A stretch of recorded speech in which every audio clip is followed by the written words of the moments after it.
Listen-only mode. Good evening, everyone. Welcome to webinar number 3 of a series of 5. Can't believe I'm on the third one already. Looking down the list, there's a couple more be joining us, as often is the case for new people that have had to download the software and sort of get logged on. So I'll take it a bit slow for the first few minutes just to let everyone log on and settle in. But I hope you're all well. It's good to see a few names that have been on for the last couple and you've come back and it hasn't put you off too much. And equally, we've got a few new names as well, which is also good to see. Obviously, the last two that I've run in this series have been, the first one was for parents, very much about the early years, and then the second one a couple of weeks ago was sort of more aimed at teenagers, disabled teenagers. But I had a feeling, I think it sort of lived up to expectation, that this one and the one in 2 weeks' time and the one 2 weeks after that are probably a little bit, have a broader appeal, where no matter where you're at in a sort of adult life stage, I think there's always things that can be improved upon when you're looking at provision around disability. And obviously independent living is the fundamental part to be able to get out there and live a life and do the things that you want to do beyond the basics. So I hope the technology is going okay. It seems to be working out all right the last few weeks. The usual sort of scenario really is that those that haven't been on, you'll see that there is a question box on the right hand side.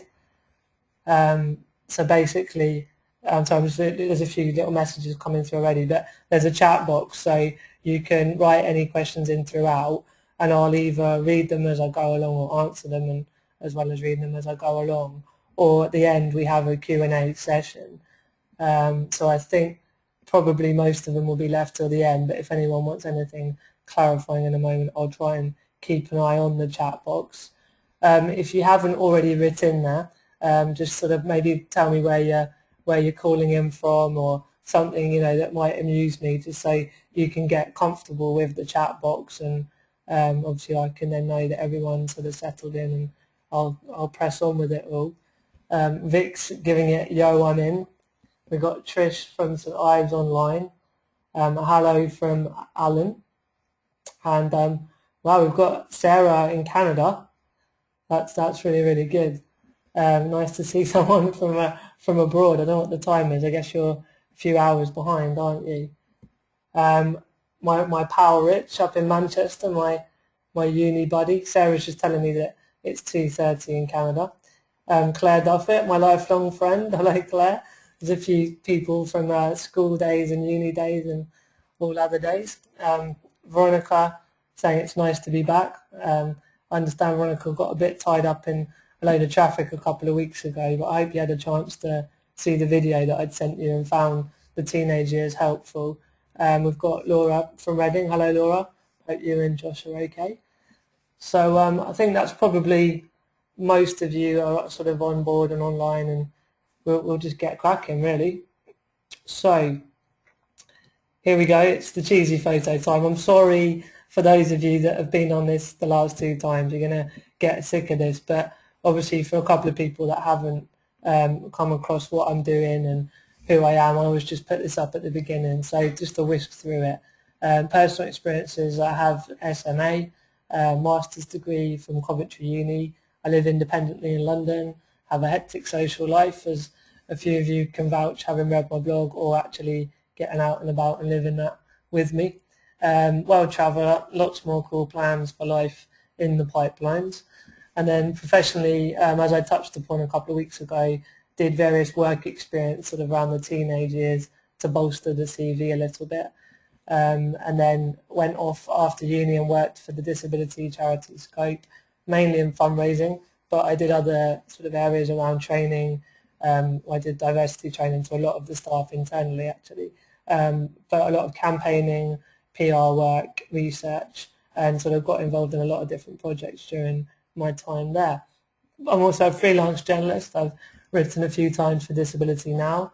I've been the personalisation ambassador for Hackney Council, so that's looking at personal care and helping them roll that out as a new project within Hackney.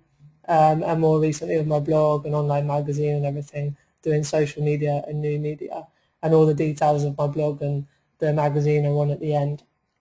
And then really that all just ties in quite neatly that at the moment I'm running my own social enterprise, which is aiming to change the world for disabled people, using social and new media, and yeah, combining all of the above. So that's a little introduction and a horribly cheesy photo. So we'll get on. So as you'd have seen when you signed up, the outcomes that I hope that you can take away from this presentation generally are identifying what you think is impossible. So for anyone who maybe feels that living sort of by their own means is impossible, or particular aspects of that, then we're going to look at, to be honest, why there isn't impossible and everything is possible. But we're going to sort of break it down into easier formats so we can follow it in a logical way. So we look at how others have minimal physical abilities and manage independent living, and give advice around inclusive employment, finances, accommodation, equipment and transport. And then you will leave with at least one goal and a plan of how to reach that at the end. That's the overall hope I have for you guys on this. So moving on, what we will cover, so this is more the specifics of the presentation. And as I said, ask any questions if you need anything clarifying. And I'm actually going to probably be quicker in the presentation than I was 2 weeks ago, because from experience actually it's nicer when I can set a general, this is my story and these are the things that I think, and then you guys can all feed back into that and ask questions and ask for other things to be clarified. And I think it's nicer when there's a more open dialogue with us all. So I'll try not to sort of hold on the whole 45 minutes this time. So we've got the disability diamond theory and how the theory applies to independent living. And this actual theory is something that I've written myself, and it's been a bit of a work in progress. Those who have been here the last couple of sessions will have come across it. But really it's sort of putting together all the experiences that I've had and having talked to other people, such as my good friend Rich, who's online today, and we've often chewed the fat and talked about different elements of disability and how we can sort of help other maybe younger disabled people to learn from our experiences, but put in a more of an overarching context. And then consider the barriers that are relevant to you, set at least one goal, and the question and answer session. So I hope that all sounds good and it's what you thought you'd signed up for originally. So we've got the disability diamond theory. So again, sorry to those that have seen this. On Friday, I think it's going to be, the book's actually finished, so I'm going to be putting it up on my website as a downloadable PDF, and it will be a free ebook. And so I'll send emails out and come and check it out on the website, and I hope you enjoy it as a general read, and it puts some of this into context that I'm trying to quickly explain during these presentations. But as much as giving a framework for other people to just understand being disabled, I hope that it also kind of explains why I do the work and the projects that I'm doing. It makes everything just make a little bit more sense in that way as well. Sorry, I skipped on a bit. There we go. So the philosophy that I have generally lived by and that I now apply to the theory is to set aspirational goals. If we're looking to the top left-hand side at the moment, to identify the barriers in the way, which we'll explore some of the barriers to independent living in this presentation, and then basically to get out there and grab life. So as we look at the diamond, you've got the life stages on the left, so the early years, which is more aimed at parents of a disabled young person, because that's obviously the person that will be helping make those decisions, and the young disabled person will be a bit too young to be aware of some of the complexities. Then the teenage years, which we did 2 weeks ago, and that was a little bit aimed at both the disabled person and parents as well, really, I think from different angles, but quite a crucial sort of stage of life to get the right education and get the softer skills of being socially included, and then have a platform on into adulthood. And then as we go up the life stages, we've got independent living, which is where we are today. And to my mind, that encompasses employment, housing, equipment, transport, and personal care. Now, personal care, I'm going to focus totally on in 2 weeks' time. The idea of that is that there's so much around when, for me and a lot of other people as well, they have personal care in the sense of direct payments, where you have the pot of money to be able to recruit PAs and run your own care team, and there's many benefits of doing that, but there's also a lot of worries and concerns. So I won't go into it now, but the whole of this particular webinar in 2 weeks' time is on personal care. So also that will be live from New York, because I'm flying on Monday the 26th to New York for a holiday, but I'm going to make sure that I log in at 7:30 UK time and deliver that presentation to you all. So I'll probably be quite hyperactive during that one, which will be good. But yeah, so we're going to go through those other three parts of the Diamond Life Goals along independent living, which is employment, housing, equipment and transport. And then obviously the last webinar on the top of the diamond is that once you've achieved all those other parts, you're able to go out there and access regular leisure with your friends, i.e. going to the cinema, for coffee with friends, going for drinks, whatever it might be. You can progress in your career, so you don't just have a job, you're not just employed, but you do a job that you're passionate about, you enjoy, and that you can pay for your other things you want to do, but has fulfillment in itself. And then adventure and travel, which I've got lots of examples of things that I've done, whether that would be travelling to Australia or flying the plane that I did last year. That's just personal things I enjoy. But again, the point of the diamond is to draw out the goals of other individuals and what they want to do, but then to try and help find the sort of understand the barriers and find the solutions for them. Like Alan saying enjoy in terms of the New York trip, I imagine. So yeah, I'll let you know how that's going during the next webinar. So then finally, once you've picked which part or which of all of those goals you'd want, you then identify the barriers that would be in the way, and the book explains this a lot better. But then there's the resources, which is at the bottom left of the slide. And to my mind, the resources that you need would be the knowledge of which goals, which barriers and which solutions. It would be the mindset of positivity, can do, never giving up, those kind of things.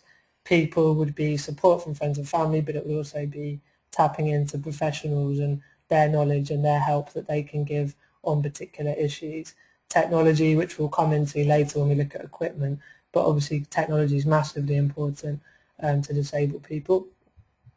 Funding, so everything, whether it's accessing maybe to speak to a professional, certainly with equipment, there's money involved. So then, you need to look at how that would be funded in terms of getting the right equipment or whatever it might be. And finally, I put campaigns, because I think often disabled people can look towards campaigning as a start-off. So they want to sort of change government policies and general policies within local schools and things like that. But the idea of my diamond theory is that it actually is about making use of the means that are available. But then as an aside, there's always times to get involved with political movements if that's what you feel is appropriate. And in the current climate we have at the moment, there's a lot of need for that to protect the rights of disabled people. So campaigning is fundamentally important. But when you're looking at everyday life and just getting on with everyday things, I think campaigning should be used more when it helps overcome a barrier on your goal, but not overconsume or define you. So as I say, I hope you can have a read of the book, and it will explain it a lot more articulately than I have tried to espouse in this quick 5 minutes. But anyway, I shall move on. So the first part I wanted to touch base on was employment. And don't worry, this is the last picture I put of myself in. It was one in a shirt, so I thought, I look like I'm remotely working there. But my journey with employment really is that of, I was lucky, to be honest, in the sense that I was studying at university doing my master's dissertation, and my dad had seen an advert in a newspaper for an admin job at Scope, which was in the hometown where my family lived, which is St Ives, Cambridgeshire, and he suggested that I should apply and to see where it led. And I was a bit more in that kind of denial of doing my dissertation and not really wanting to accept that I was going to have to go out and work. But fortunately I listened and I did apply and I got an interview. I got offered that job. So within a week of finishing my dissertation, I was actually out into the world of work. And I know that's not the general rule of thumb for a lot of disabled people and indeed non-disabled people. And again, referred to the current climate, it is obviously very, very difficult out there. But I think broadly the things that I have learned as a disabled person and going into the world of employment is that you should always approach it the same way as if you didn't have a disability. You would choose the exact job that, or industry or type of job that you would want to do as a person, things that interest you, things that you have skills that are appropriate for that. I think there's an age-old debate if you should disclose your disability on your CV, but I think overall that's a personal decision and there's pros and cons all the way around. But you'd like to think under discrimination law as well that the employer wouldn't be bothered by a disability, but that they'd actually be looking at your overall ability to do the job. So I guess it's a little bit of trial and error and find out as you go along with individual companies and individual people what works for you. But I would say that to be aware of how your disability might impact on doing the role is very, very important, because when I started I partly thought, well, Scope's a disability charity, so they'll be on top of all this anyway. And also I'd never worked before, so I hadn't really thought ahead on some of the aspects of this. But what happened over time is there were things that no other person could have ever understood or foreseen. So, for example, I can't use filing cabinets or photocopiers or pick things up off the floor, but basically I'm okay with a computer and a telephone, but I'm not able to do a lot more in a more physical way. So while most of the job was based on a phone and on a computer, there were certain barriers that cropped up that became a problem. So whether you can foresee them, which is best, because you can kind of put the cards on the table and explain to the employer that these are the things you can't do, but actually you've already thought about the answers, or that you would want to work with them because you know that the job is right for you, you can do the job, they hopefully would want your skills and your knowledge, and that maybe over the first month you'd have to work together on sort of getting over those hurdles. In terms of, we talked about some of the barriers that I've faced, the biggest solution for me is where I've put Job Centre Plus there. It's actually the Access to Work scheme. So where there's any sort of additional needs that I have because of being a disabled person, it equally shouldn't be totally up to the employer or the company or the organisation to have to spend more on employing you. So any additional costs can be funded by Access to Work. So in the end I had a couple of hours a day where my support worker would come in and I would have saved up all the sort of filing and photocopying tasks so they could help me whip through that, and Access to Work would fund them for doing that. And then also when I had work trips and meetings, Access to Work would pay for my support worker to have their train covered and their hotel if I was staying overnight. So the company would pay the cost that I would incur as an employee, but anything to do with my disability and having a personal assistant would be covered by Access to Work. And also equipment as well. So if there's anything specific to being disabled, like voice recognition, if you can't type very quickly, if you have a hearing impairment, there would be possibly equipment funded around hearing aids and things like that if it relates to work. And certainly back to the support worker angle, there would be, the costs of having a signer would be funded as well.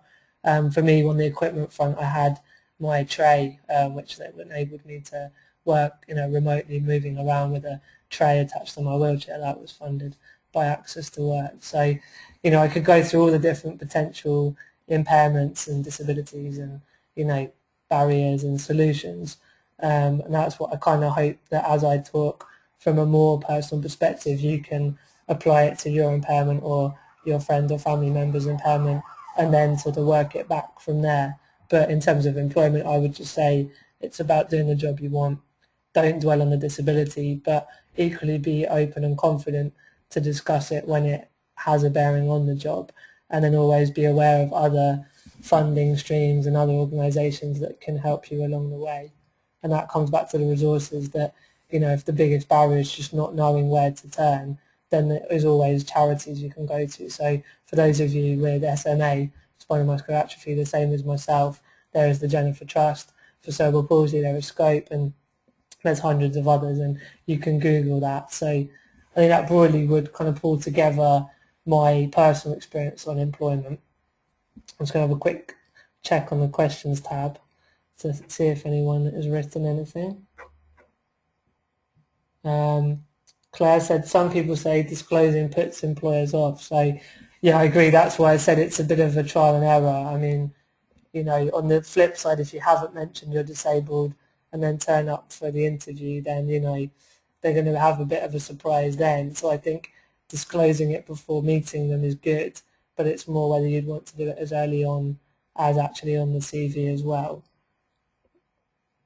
And Trish has put, not all disabled people have to go to uni, can get there through work experience. So yeah, absolutely. Just because my personal story was around, going to university, it doesn't mean that's the only way. There are lots of other apprenticeships and general work experience. And Julie's put, have you ever applied for a job that you didn't get and felt it was because of your disability, even though an employer would never openly say that? I did apply for quite a lot of jobs around that first year when I was working for Scope in St Ives, and I don't think I'd mentioned on the application I was disabled, but I didn't get them, and I'd imagine it's purely just because I wasn't, my skills weren't up to the job.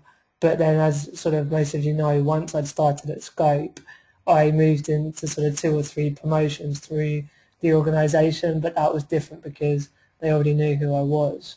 But yeah, I'm sure there are lots of stories, and with these webinars and the other projects I'm running, the long-term aim of this is to take it a little bit away from just my personal story, as valid as it is and hopefully as helpful as it is. I want to start spending time collating case studies and examples of other disabled people to give everything a bit more of a roundedness and a broader sort of information. So it'd be interesting to get maybe someone to speak on the next one I do about employment on a more negative experience. So yeah, okay. Sorry, Sarah's just said I was hired for casual work and then told I probably wouldn't get called much of my disability. It happens, yeah. Yeah, exactly. I think there are going to always be employers out there that could never admit to it, partly because of discrimination law. But it's sort of trying to just get out there the way someone else would, and it's, as Rich would say, if you don't buy the ticket, you don't win the raffle. So there's going to be bad times, and there are going to be discriminatory things. But the more the more positive, the more confident you are in your own ability, the more commanding you are that it's not going to be a problem, will end up leading to the fact that one of the employers will see you for you, which is Julie's just saying, that when you can then get in front of someone and they can see you for who you are and see past your disability, that's when you're going to have success. So maybe strategically it's about getting into the interview stage and then letting your actual personality and overcoming the potential barriers to the employer in the room is more powerful than just on a bit of paper. So anyway, I'm going to move on, but we can come back to anything in the Q&A later on. So the next one is housing. For those of you that can see, here is my mansion. Obviously I'm in North East London, but it's a secluded part of North East London, and you can see all the lovely trees behind there. Clearly that is not my house at all. But at the end of the day, this represents housing. We've got ramps at the top left. So obviously when we're talking about housing, it needs to be accessible. So, for someone like myself, a wheelchair user, then there would be the need to have a ramp to get up the steps into the building before anything else can be remotely good. For someone with a hearing impairment, it might be that maybe if the doorbell goes, there's some kind of vibration or flashing light that would alert the person that someone is at the door, and many other various adaptations that can be made to a house. But just to give you the kind of personal experiential side of when I moved into my own house, so I'd been working at Scope for a year back in my hometown, living with my mum, and then decided that I really wanted to go off to London and live the big city life, but I definitely couldn't commute to sort of from London but back to St Ives, so I had to have a job in London. So there was an element of a job search, and also because you need the money from the job to pay for the house. It's that kind of funding sustainability angle. So eventually I was able to get a promotion through Scope. So I stayed within the same organisation, but just moved departments, and then I had, I think, 2 months to find somewhere accessible that I could move in before the actual job would start. And to be honest, this was an absolute nightmare. Again, as my general mantra is, I approached it as I'm not disabled, but the same way that a non-disabled would, a non-disabled person would, and then basically, would then overcome the barriers along the way. So I did what most 20-somethings would do and looked on, Gumtree for house chairs and all that sort of stuff. And I ended up going on into London on a couple of occasions for an hour and a half journey from St Ives, having emailed someone, and it was in the right area and it was in my price range, and I'd emailed them and said, is your place accessible to a wheelchair? And they said yes. I remember one particular time we got there and there was a flight of 10 steps to the front door, and then the room that they were letting was actually up on the second floor. So me and a couple of friends had driven all that way, and we'd been told it would be okay, and it wasn't. And the person felt awful and was very apologetic, and basically just said that they'd misread my email, or hadn't really understood what I meant. So again, a bit like when we talked about employment, I think it's more around really understanding what your impairment is and in terms of what your needs are, and then being able to articulate that very well, whoever it is that you're talking to in the sort of housing world. But what I decided really was that because I was going to need personal assistance because I need help turning at night, that just to have one room in a house share was probably not going to be a viable option anyway. So I moved off of that and I went to everyday estate agents and was looking for a 2-bedroom. Now, this sort of age-old problem really I think you'll find for someone in a wheelchair in this situation is that the places that were accessible were generally newer, but therefore they were more expensive. And then those that were less accessible happened to be more affordable and more in my price range. So it was a bit of a catch-22. And I obviously needed to be able to both get in the house, but also afford it as well. So I was looking around all sorts of different estate agents and on websites, and then meanwhile that I had looked into social housing, but to have got onto the London Borough housing list that I was hoping to move to had about a 3-year wait, which obviously was no good because the job was starting in 2 months. So that was all quite tricky. So in the end, I had to just resort to really scrambling around estate agents, but then look into housing associations.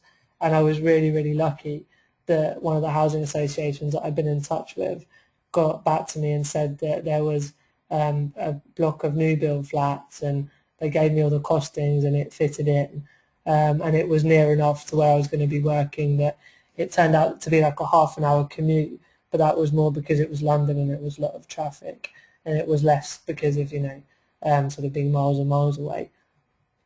So yeah, in the end it all did sort of come together, and I've been living here 4 years now, and obviously because once I got settled and moved through a couple of promotions at work, then it became a little bit more affordable, but it was very, very tight at the beginning.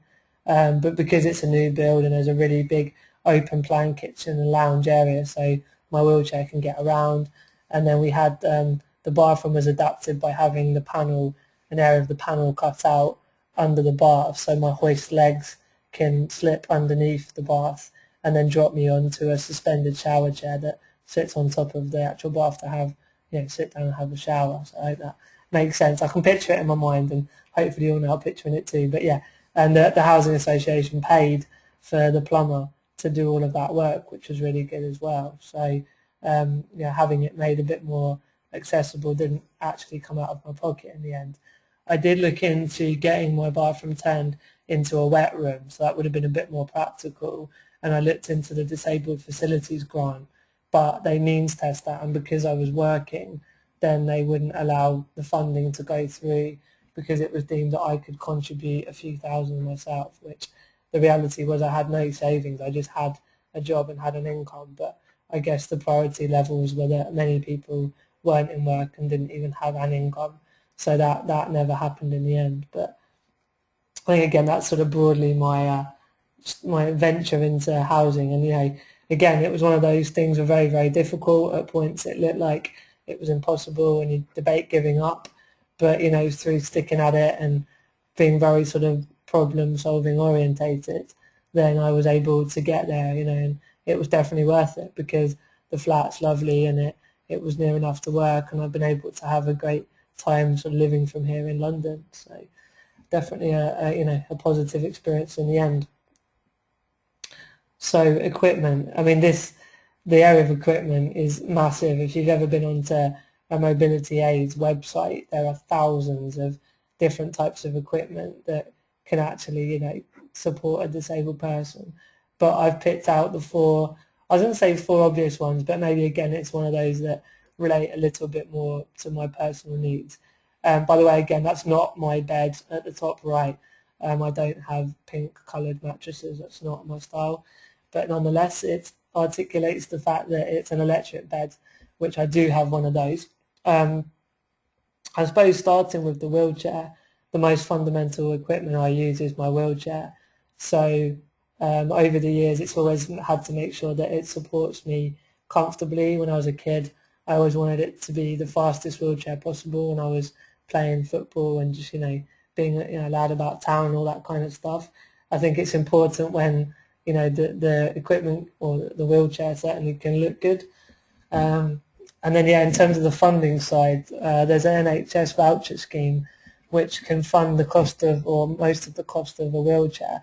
I think it would always fund the cost of a standard wheelchair, but when you're dealing with something like the chair that I use, and a lot of you watching this as well use, you'll know that the costs are more than a standard chair, and then you maybe have to find another charity or save up a bit yourself to actually be able to fund one of those. And that's a picture of a Storm wheelchair, which is the one I have, and it reclines and it can move your leg up and down. But when you sit in a wheelchair all day long, you need to be comfortable. It needs to serve that function.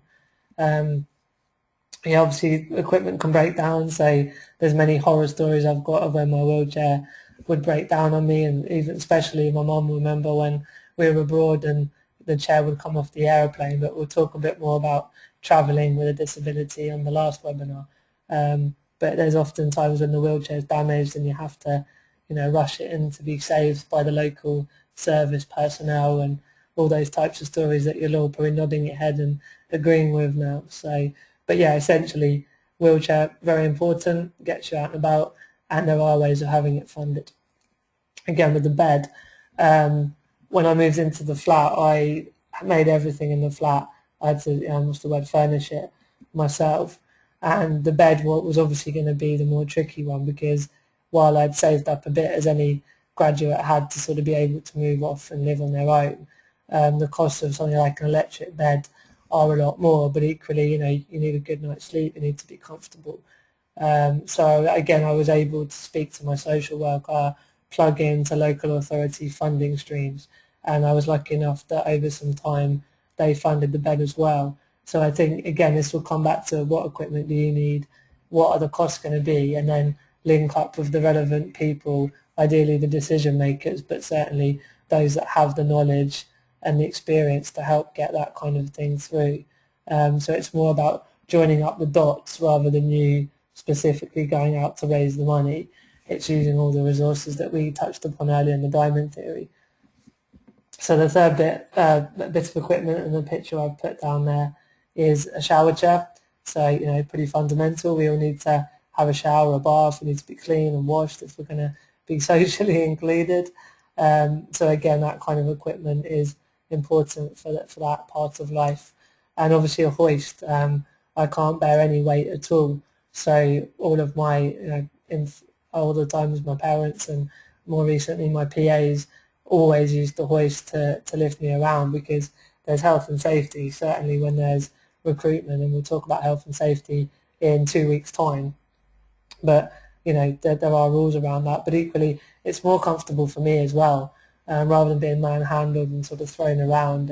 You can be in a sling and be safe and supported, and I actually press the button, so I'm in control of going up and down as well. So, and obviously that's a manual hoist. There are hoists that can be tracking and going across ceilings as well. So I think that probably broadly summarises equipment. And again, you can throw in a few different pieces of other things you might maybe want to share with the group later on. So finally, transport. I think I'll start on the top right that was the first ever car that I had when I was about, well, it went on for quite a long while. When I turned 16, you're able to drive with a disability at 16, a year earlier, obviously because it's more tricky to get around with other transport issues.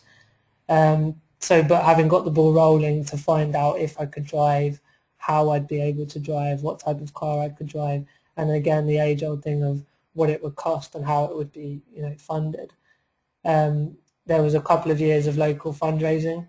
I mentioned that a couple of weeks ago that, being included in the community was such a big positive because of things like that as well, where we needed to raise money and the community were just absolutely amazing, helping get the funds in towards my first car. So once the funding was in and once Motability then helped, fund the rest, I then went for the fittings. And I'm going to be having a chat about this on a video interview with a guy called Rob. He's on Twitter as @GingerRob, and he's going through all this at the moment. So I'm really keen to get a current sort of take on that process and be able to share that with you on my blog and future webinars and, sort of in some of the learning courses that I'm hoping to create in the future. It's a bit hard to see on that picture, but basically there's a tail lift that came out the back. That I've got a newer car, which I'll move on to, but that was the first ever car I had. So I'd enter it with the back lift, drive in my wheelchair up to the front where the driver's seat was removed. The wheelchair had a clamp which clamped into the car, and then I drove, if you imagine like a handlebar on a bicycle, but by steering it gently left and right, that went through a computer system which actually turned the wheels. So it's a pretty cool bit of kit. And then various sort of thumb buttons for accelerate and brake and other buttons to do all sorts of other functions. And so anyway, I learned to drive in the car once I'd received my personally adapted car. I took lessons and I passed first time in Coventry when I was studying. And that was amazing because, as you can imagine, when it's so difficult to get on buses and trains and taxis, as the other pictures are showing there, for different reasons which I'll touch upon, to have your own car and be able to drive on your own is absolutely amazing. I'd recommend it to everyone and anyone that, providing it is possible. And believe me, the technology today is absolutely amazing. There's even ways of driving a car by blowing into various functions. So I would say that it probably is possible that anyone can actually drive. It's just about going through the different things that are available. So that's the car. And I'll say now I've got a newer one. I got it, I think it's a couple of years ago now, and it's a bit smaller. As you can see, that was a bit of a beast, the green Mercedes Sprinter. But the one I've got now is more of a smaller people carrier. But for those that have followed my blog and know me more personally, I had a lot of teething issues with that. So touch wood, finally it has been a bit better lately, but I did have a few upheavals with constant breakdowns on the new car. But nonetheless, when it works, it's amazing. So probably moving on more broadly to public transport. So if driving is not an option, or it's a goal you might want to pick for yourself, but it might take a couple of years to achieve. In the meantime, obviously working with what you've got. So looking at the bottom right, the taxi. Being in London, I'm fortunate enough that pretty much all of the taxis look like that and have the ramp. When I say look like that, clearly the engine isn't showing and the side of it isn't cut off. But, nonetheless, it's that type of taxi, and it's got the ramp that folds out automatically.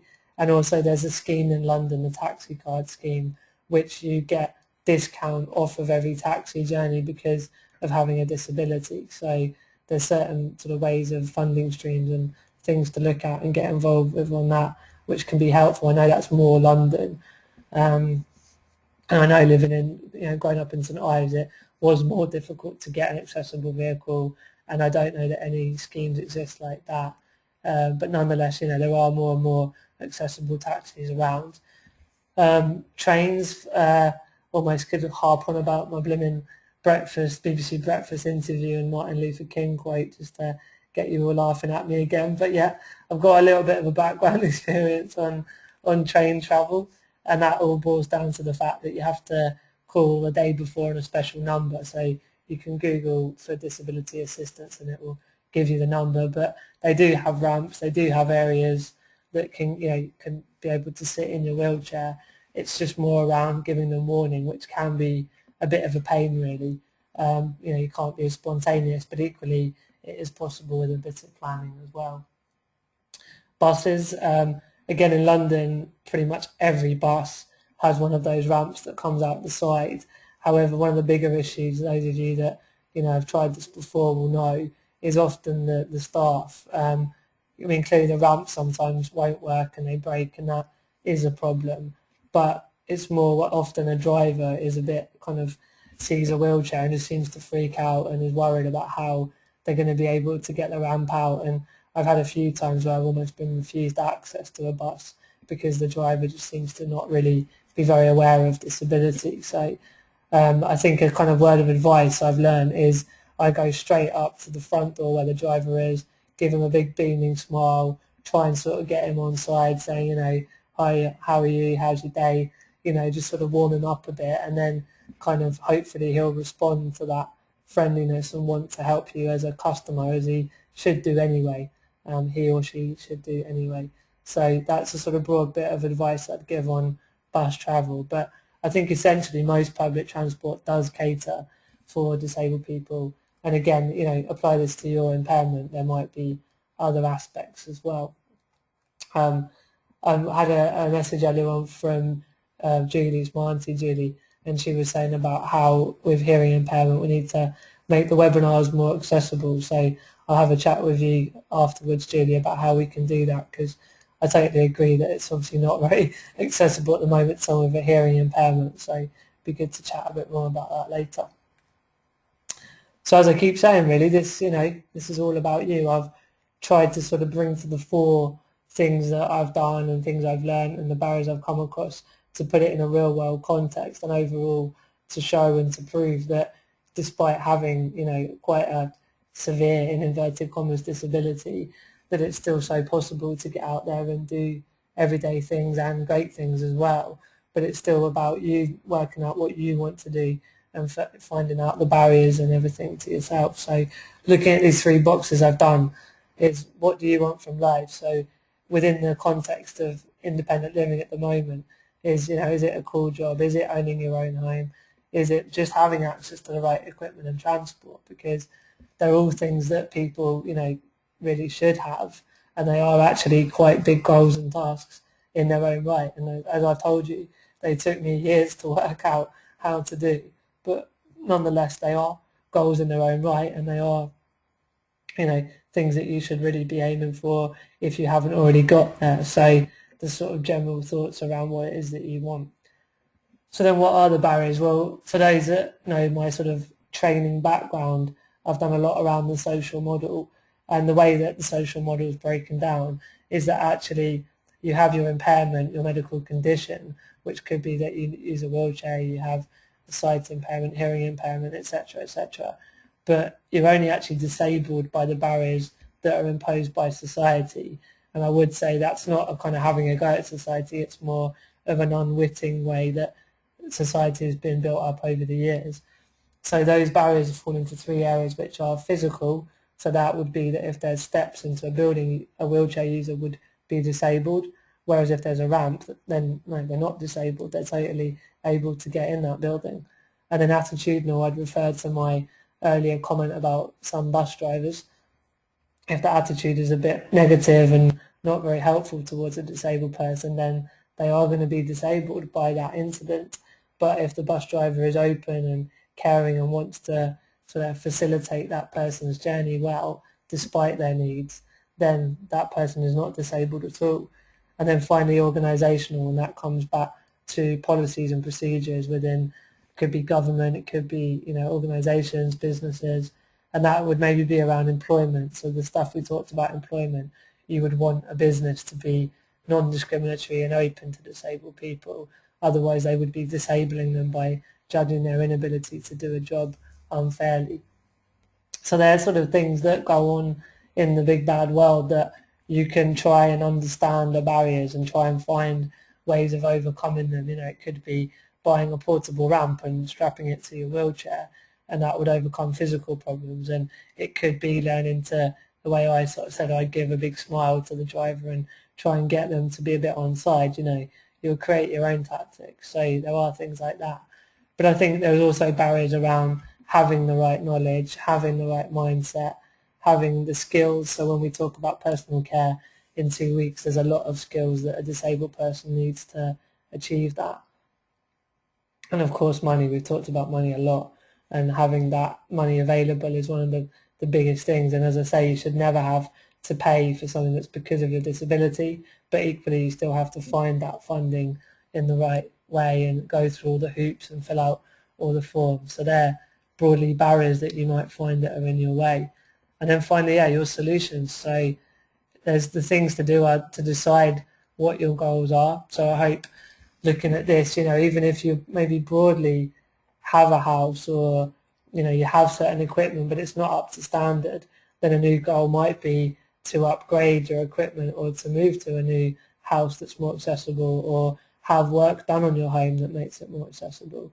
So decide what those goals are for you individually, and then find out what it is you need to know. So you'd speak to social workers, you'd do research on the internet, and third and most importantly is do. The thing to do is just to get out there and do it. It's all well thinking and planning and strategizing, but from my experience, pick up that phone, speak to your social worker and get things moving tomorrow. Don't wait a month, just for something to happen on your doorstep. And then obviously with resources just returns back to the diamond theory that I went through earlier, and they're the different resources that I would say are available to you for your solutions. So what we've covered, we've got the diamond theory, how the theory applied to independent living. We've considered the barriers relevant to you, and I hope that you've all been able to set some personal goals, however big or small, or whatever they are, that I hope that they're right for you and you have a few things that you can take away, and this webinar has had some actual change for you further down the line as well. A couple of pictures there. I want to say a big happy birthday to Matthew Sutton, who's informed me he would be signing on after his dinner, and that's him on the top picture in the middle. And also I mentioned earlier to Rich, who's on the right of that picture and went to university with me, and a big thank you to Rich for always bouncing ideas around these webinars and making sure that I can cover enough different angles and give the right information for a variety of different disabled people. And then at the bottom, that's Shrin and I run the magazine with Shrin, and that was us in front of the Golden Gate Bridge last year. So that sums it all up. So thank you for listening. So it's your turn to do the Q&A part now, and there's a load of contact details if anything comes to mind afterwards. So do get in touch after and sign up, subscribe to my blog and the magazine if you want to be more updated with sort of weekly goings on as well. Okay, so I'm just going to have to obviously have a look through the questions quickly and see what everyone's been saying. But yeah, by all means get typing in your chat box if you want any more points to be clarified, or any other thoughts to feed into the mix as well, and I'll gladly share that on to the group for you.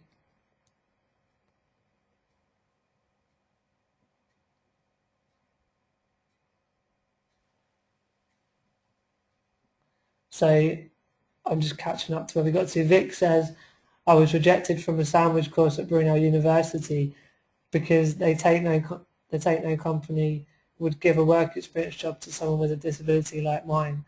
So I went to Aston University and had a great year working in Southampton, which helped me get a full-time job after graduating, and I'm still there 13 years later. Vic, that's really cool to hear. That's a really, really nice sort of thing to throw into the mix, actually. The fact that you had to rethink the way you went about it, because, the original things you looked into were put up a block, quite frankly, by the look of it, but you managed to think outside the box and go at it a different way. So that's a really positive thing to share. Thank you for that. What was your most vulnerable moment leaving family or living in big city? I mean, the whole thing was pretty crazy. It's not easy for anyone to decide to leave home, and it's not easy for anyone to start a new job and start in a new city and all of the rest of it. So I think just the whole thing, I did feel vulnerable at many different points. But equally, I had the sort of, the attitude, coming back to our resources, to just stick at it and push on with it all. Vic's waiting for his invitation to my place. We'll have to get that sorted. Okay, I'm just flicking through. So Alan put DFG here too, but as partner is working, it was very hard financially. I think this is comments that were coming in when I was talking, so hopefully the questions that you've been writing I'll get through to in a minute as well. Trisha said, how scary was it learning to drive? To be honest, actually, I didn't really find it that scary. I was quite exhilarated by it all. I'm sure I was a bit nervous the first time I drove out on the road, like anyone would be, and I'm sure I was nervous the day of the test as well, but equally it was more exhilarating. I think I am a bit of a adrenaline junkie as well at heart. Do you think it's important that you can drive vehicle and your career? So if that's carer or career, if you could rewrite that one, Trish, that would be good. Vic wrote, I have a dream. That was obviously when I was talking about the trains. Okay, so Alan said, I travel to London a lot. I use the buses and find they are very good, but needs a lot of pre-planning and a lot of energy, yeah. I think that's it, really. There's so much more possibility and facilities to enable things these days, but it still is a bit of you have to really have your wits about you. You have to really plan ahead, and it does take up a lot of energy. So I definitely agree with that, Alan. You say you do a lot of travelling. What's been your worst experience? Buses, trains, aeroplanes, boats, cars? Oh God, worst experience. Probably on the train that's when I mentioned on BBC Breakfast, but when I got left on the train, so my girlfriend at the time got off the train to go and find the person with the ramp who should have been waiting, and unfortunately they weren't waiting at all. And meanwhile, while she'd gone to find them, the doors closed, and I disappeared up the track all on my own. That was pretty scary. So Julie's put, maybe you could contact London Transport and offer, oh yeah, I think it's about training. Yeah, I see what you mean, Julie. So yeah, where the drivers have that reaction to my getting on a bus, or maybe other people, they just don't understand, to offer them disability training. I know Scope have actually delivered training to them because I've gone in and given some of the personal experience talks to them. But often what I found is the people that attend the training are then the trainers of the company. So you're never actually in front of a bus driver. You're just sort of more into the office admin people, which I think the most powerful way of getting sorted would actually be to get in front of a load of actual bus drivers and tell them how it really is. So Sarah put, was there someone who assisted you with transition planning when you graduated from high school to coordinate all the services you'd need? Yeah, I mean, I think because when I went to university, the funding continued from my home government, like the home local government, sorry. So even though I moved cities, my care package was still funded, where I'd already been receiving some funding originally. But I did talk to my social worker about the transition to uni, and then there was obviously the head of the disabilities office at uni. And then in terms of the bigger move that I did from my hometown to London after university, that was probably a lot more myself that coordinated it. And believe me, there was a lot of struggles around getting the funding for my social care. And it took months of writing letters and meetings to get what I needed. But again, I would draw in, I would talk to my family, talk to my friends about things that are going on, and create sort of talk about the problems, and then, solutions as well.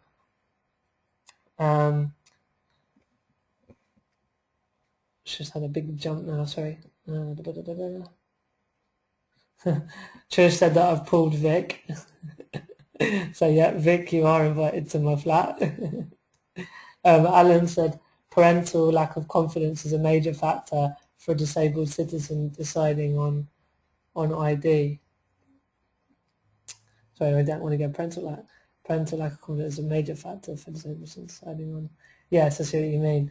I did a webinar earlier to service providers in the social care sector within Hackney, which is now where I live. And I was saying that, I'm aware one of the biggest concerns that service providers have about personal budgets is not just whether disabled people are able to manage the budgets, and that we'll talk more about that in 2 weeks, but it's also the parents and the guardians being able to let go and allow the disabled person to take risks and make big life choices as well.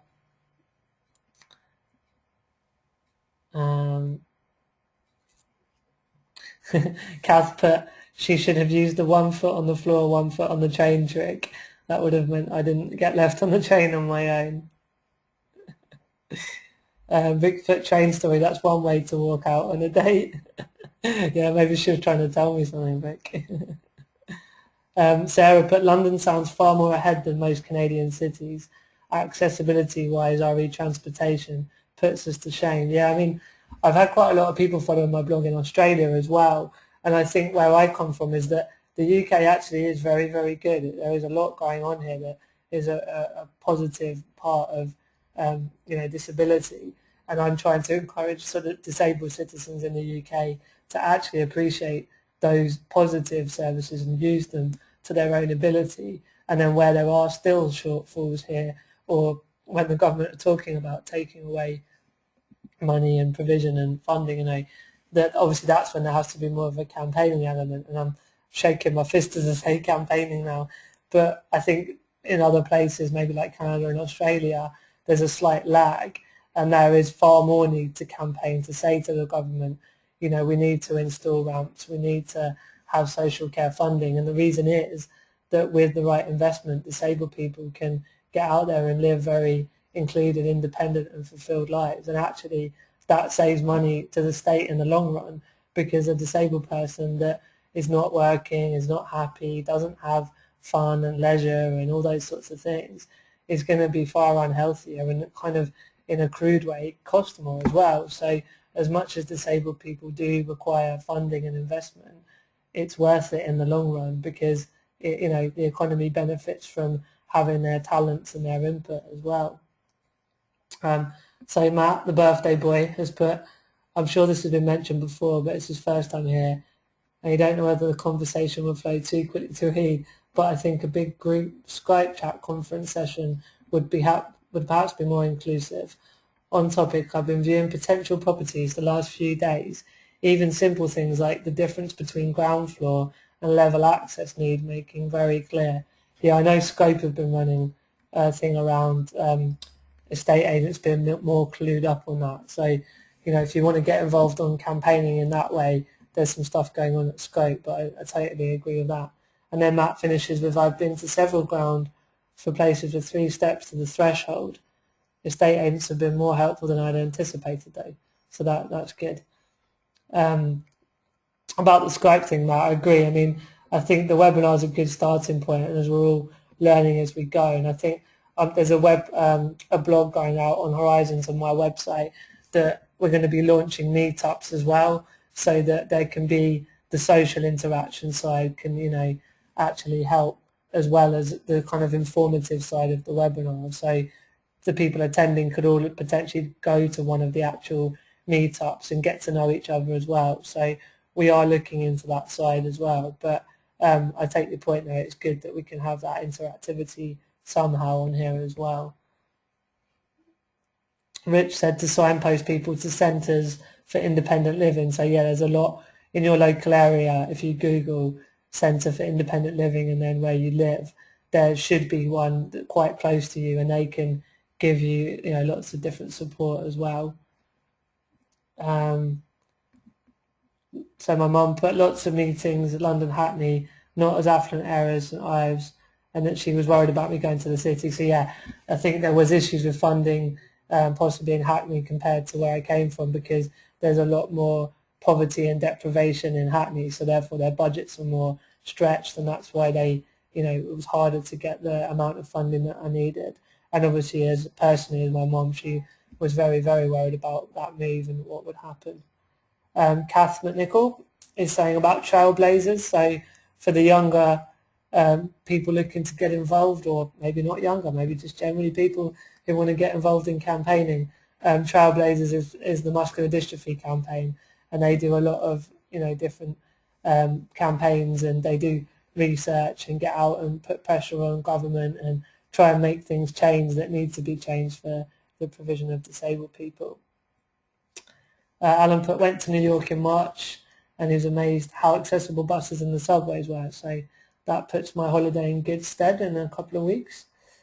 Julie put, as a mum of a vulnerable adult, it is definitely difficult to let go. You don't think anyone can look after your child like you do, and letting go is not that easy. I know that was a problem for my mum as well, she just mentioned that as well. But all credit for her encouraging you rather than discouraging you, and putting aside her own fears to allow you to go out, and if it needs to be, make your own mistakes.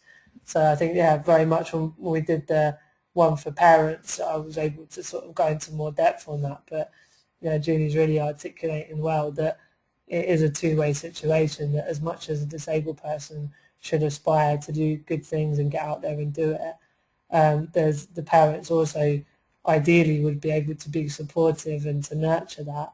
But when you've looked after someone who's as vulnerable as someone like myself, and Julie's two boys, David is deaf and Neil has Down syndrome, it is very, very difficult to be able to let go and to know how it will be if you go off into the big wide world. So, and I think also it's a lot about communicating. I think as much as now Mum looks back and knows it was all good, she found it very, very, very, very difficult, and didn't really give her blessing in the moment, because I think she was just so worried about what could go wrong. So Vic's putting about Google Hangouts, the future of online networking.